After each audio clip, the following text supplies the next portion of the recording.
Okay.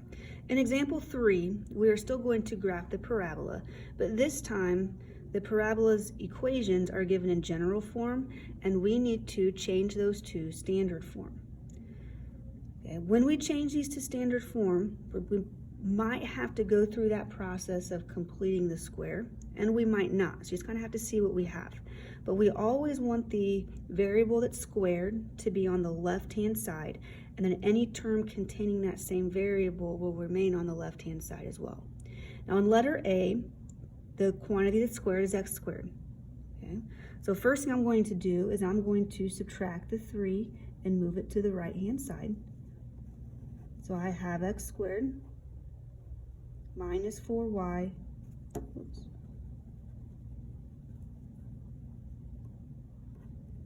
equal to 4. Okay, now negative 4y doesn't contain an x, so I'm also going to move it to the right-hand side by adding 4y.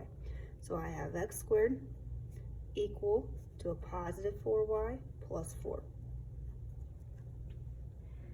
Now, since no other terms contain an x, there's no reason to complete the square because there's no b value. When we have x squared, this represents the quantity x minus 0 squared. Those are equivalent to each other because x minus 0 is x. But it does give us that h value for the vertex. On the right-hand side, I'm going to factor out a GCF. 4y and 4 both contain a 4. So if I factor out a 4 and divide it by both terms, I have y plus 1 remaining. And now I have a 4p value and then a y minus k. This is in standard form. Since the quantity containing the x is squared, I know it's either going to open up or down. And since my 4p value is 4, and that's positive, I know it's going to open up. Okay. Now my vertex is hk. H is with the x value, that's 0. K is with the y value, it's y plus 1, so that's going to be a negative 1.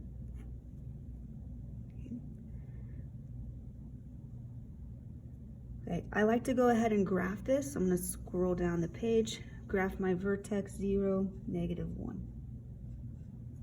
Okay. I'm going to move back up. I need to find the focus, which means I need to solve for p. Okay, I know that 4p is equal to 4. So if I divide both sides by 4, p equals 1. P represents the distance from the center, from the vertex to the focus. Since the parabola opens up, I count up from my vertex 1 unit. That puts my focus at 0, 0. Okay. The axis of symmetry is the line that passes through both the focus and the vertex. In this case, it's a vertical line that passes through the x-axis at 0, so the axis of symmetry is x equals 0.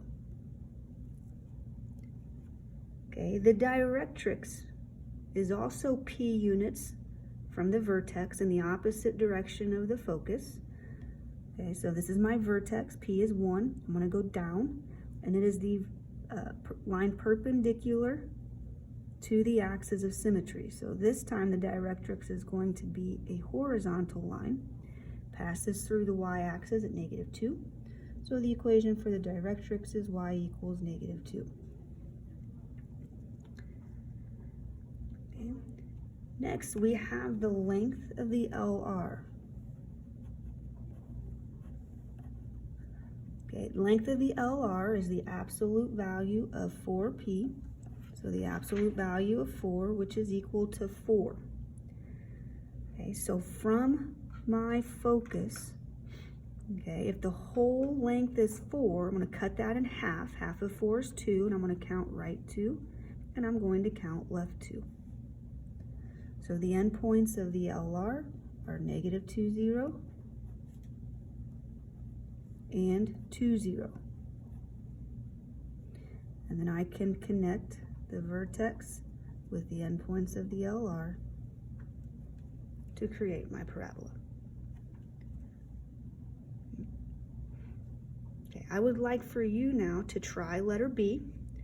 Letter B, we have to use the process of completing the square in order to write the parabola in standard form. Okay, so I'm going to have you attempt letter B. After you write your equation standard form, I want you to check it with my answer posted on the modules page within the notes. And then I want you to graph the parabola once you have it written in standard form and check your answer as well. Good luck.